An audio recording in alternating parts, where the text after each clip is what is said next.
YBR Infraswari Duplex Villas 90 lakhs onwards near Adipatla.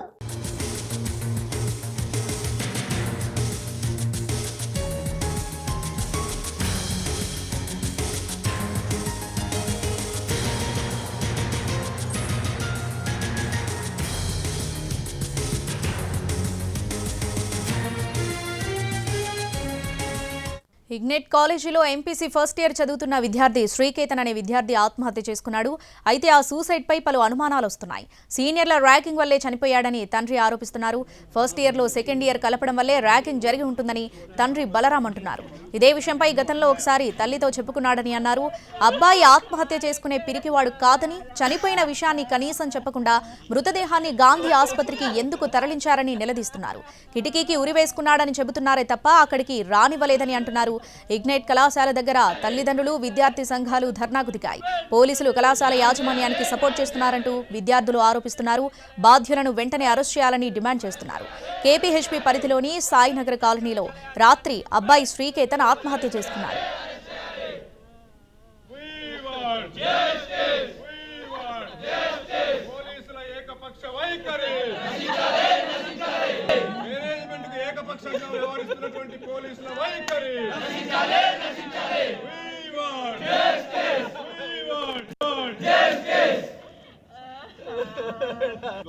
Ignite కాలేజీలో join చేసినామండి. అప్పుడు యాజమాన్యం ఏంటంటే ఈ క్యాంపస్ లో 120 మంది ఉంటారు, ఇబ్బంది ఏం లేదు అనేసరికి నేను జాయిన్ చేశాను సార్. ఇక్కడ జాయిన్ చేసిన తర్వాత మా అబ్బాయి నిన్న అసలు మాకు ఏం జరిగిందో ఏమో తెలియదు, మాకు ఏమి చెప్పకుండా, ఇన్ఫర్మేషన్ ఏమి లేకుండా మాకు మన గాంధీ హాస్పిటల్కి తీసుకెళ్ళిపోయారు సార్ మా అబ్బాయిని.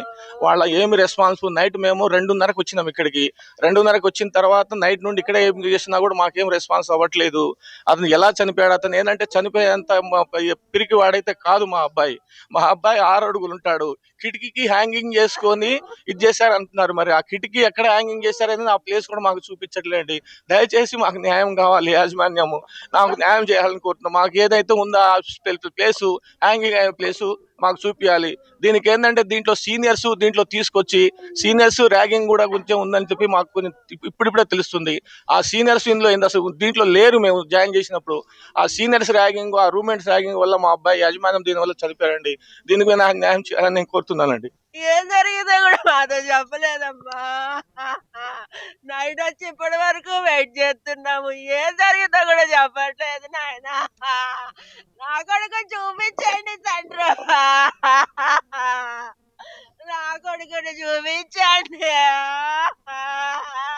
ఆదివారం వచ్చి మా చెల్లి వచ్చి కలిసిపోయిందండి. ఇంకా ఆ తర్వాత సోమవారం రాలేదు, ఫోన్ చేయలేదు. ముందు ఒక రోజు ఒకసారి కాల్ చేశాడు. కాల్ చేసి నాకు బాధగా అనిపిస్తుంది మమ్మీ అన్నాడు. ఏమైంది నాన్న అంటే, నువ్వు నా మీద డబ్బులు ఎక్కువ ఖర్చు పెడుతున్నావాడ మమ్మీ అన్నాడు. ఎందుకు నాన్న అంటే, నన్ను ఏదేదో అంటున్నారు మమ్మీ, నీ తీసుకోలేకపోతున్నా అన్నాడండి. సరిగా మాట్లాడడానికి లేదండి.